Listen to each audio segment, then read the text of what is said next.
তোমালোকে গান শুনি ভাল পোৱানে? কোনোৱে নিশ্চয় গান গোৱাও নহয়নে? তোমালোকে নিশ্চয় মানুহে মানুহৰ বাবে গীতটি শুনিছা। এই গীতটি কোনে লিখিছিল জানানে? ডক্টৰ ভূপেন হাজৰিকাদেৱে এই গীতটি লিখিছিল। ডক্টৰ ভূপেন হাজৰিকাদেৱ আছিল এগৰাকী সুগায়ক, গীতিকাৰ, সুৰকাৰ, চলচ্চিত্ৰ নিৰ্মাতা আৰু সংগীত পৰিচালক। তেখেতে লিখা গীতসমূহক ভূপেন্দ্ৰ সংগীত বুলি কোৱা হয়। অসমৰ সুসন্তান ডক্টৰ ভূপেন হাজৰিকাদেৱৰ 1926 চনৰ 8 ছেপ্টেম্বৰ তাৰিখে শদিয়াত জন্ম হৈছিল।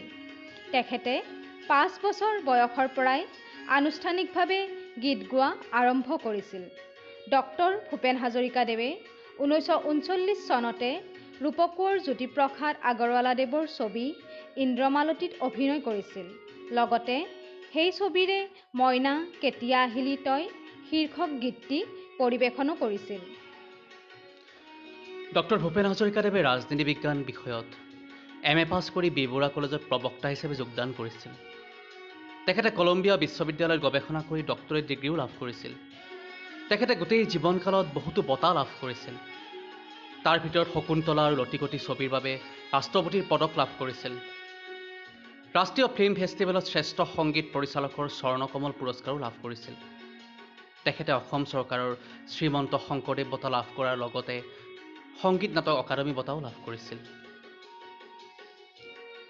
তেখেতে 1993 চনত দাদাচাহেব ফাল্কে বঁটা লাভ কৰিছিল। 2001 চনত পদ্মভূষণ আৰু 2008 চনত অসম ৰত্ন উপাধিও লাভ কৰিছিল। এইগৰাকী মহান শিল্পী ডক্টৰ ভূপেন হাজৰিকাদেৱৰ 2011 চনৰ 5 নৱেম্বৰত দেহাৱসান ঘটিছিল।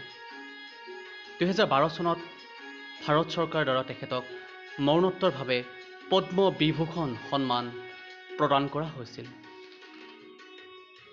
মইনাহঁত, তোমালোকে অসম ৰত্ন সুধাকণ্ঠ ডক্টৰ ভূপেন হাজৰিকাদেৱৰ বিষয়ে কিছু কথা জানিব পাৰিলা।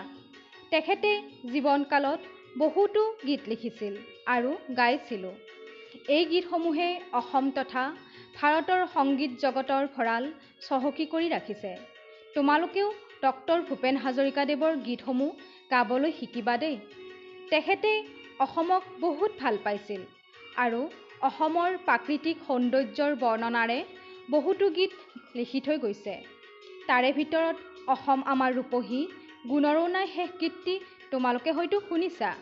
এই গীতটিত অসমৰ সেউজীয়া প্ৰাকৃতিক সৌন্দৰ্যৰাজিৰ সুন্দৰ বৰ্ণনা প্ৰদান কৰিছে।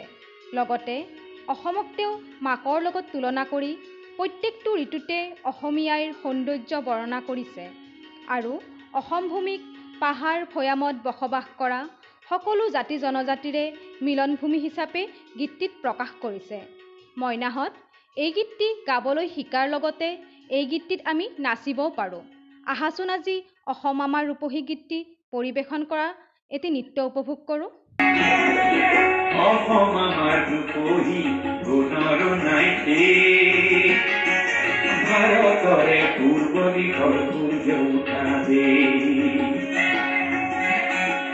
অসমী আই ৰূপহী গুণৰো নাই শেষ, ভাৰতৰে পূৰ্ব দিশৰ সূৰ্য উঠা দেশ।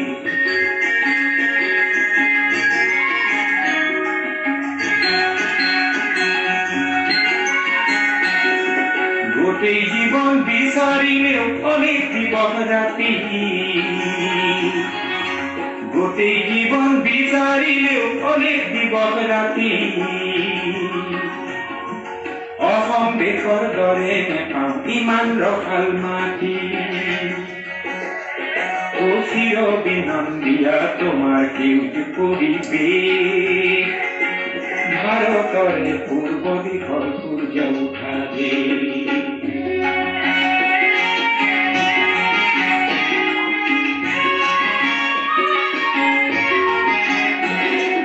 বহাগতে আমাৰে আই মহুৰা হৈ ঘূৰে, বহাগতে আমাৰে আই মহুৰা হৈ ঘূৰে, মাঘত সোণৰ হাতেৰে লখিমী আদৰে, শৰত নিশাই তৰাৰে বজায় আয় রেখে ও ভারতরে পূর্ব দিগর সূর্য উঠাবে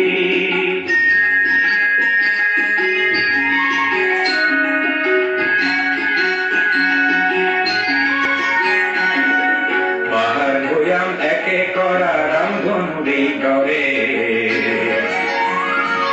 তোমার ভাষার মরম বলে মিলন সেতু গড়ে লোহিত করে বহল পারক করি পাত করু লোহিত করে বহল পারক করি পাত করু জন্ম লোনু ইয়াতে ইয়াতে জন্মরু ও জন্ম লোনু ইয়াতে জন্মরু পামগো এনে মধুর পরশমাপে